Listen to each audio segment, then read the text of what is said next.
Hi guys, good morning. இது tarot card சேனலுக்கான today's energy பார்க்குறதுக்கு முன்னாடி டுடேஸ் அனௌன்ஸ்மெண்ட் அஸ் யூஷுவல் காலையில் 12:30 டூ ஓ clock வரைக்கும் இருக்கிற ஸ்லாட் அவைலபிளாக இருக்குது. மத்தியானம் 3:30 5 o'clock வரைக்கும் இருக்கிற ஸ்லாட் அவைலபிளாக இருக்குது. ஈவினிங் 7:30 9 o'clock வரைக்கும் இருக்கிற ஸ்லாட் அவைலபிளாக இருக்குது.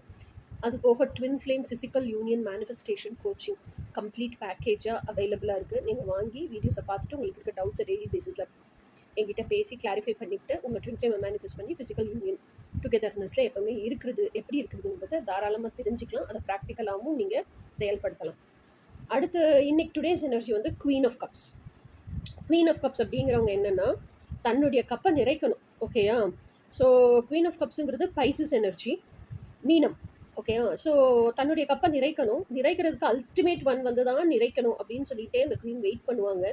அதுக்காக என்னென்னமோ செஞ்சு பார்க்குறாங்க. ஆனால் அந்த அல்டிமேட் ஒன் ரொம்ப இவங்க காத்திருக்கிற காலம் மட்டும் வரவே இல்லை. அதில் ரொம்ப ஃபஸ்ட்ரேட் ஆகிடுறாங்க, ரொம்ப டிப்ரெஷனுக்கு போயிடுறாங்க. அதுக்கப்புறம் எனக்கு அந்த அல்டிமேட் ஒன் வர்றானோ இல்லையோ என்னோட பீஸ் ஆஃப் மைண்ட் வேணும், என்னோட பீஸ் ஆஃப் மைண்ட் ரொம்ப முக்கியம்னு சொல்லிட்டு மெடிடேஷன், செல்ஃப் கேர் ப்ராக்டிசஸ் போகும்போது செல்ஃப் லவ் கற்றுக்குறாங்க. செல்ஃப் லவ் அவங்க ப்ராக்டிஸ் பண்ண அந்த கப்புக்குள்ளே இருக்கிற எனர்ஜி தானாக நிறையிறத ரியலைஸ் பண்ணுறாங்க. அப்போ தான் ஷீ இஸ் ரியலைசிங் இந்த கப்பை வந்து வெளியே இருந்து ஒரு ஆள் வந்து நிறைவு செய்ய முடியாது, நான் தான் நிறைவு செய்யணும், என்னை தவிர வேறு யாருமே நிறைவு செய்ய முடியாது அப்படிங்கிறத ஷீ இஸ் ரியலைசிங். ஸோ இதுதான் இன்னைக்கான எனர்ஜி. இனி நாளைக்கான எனர்ஜி என்ன நாளைக்கு பார்ப்போம். Until then by.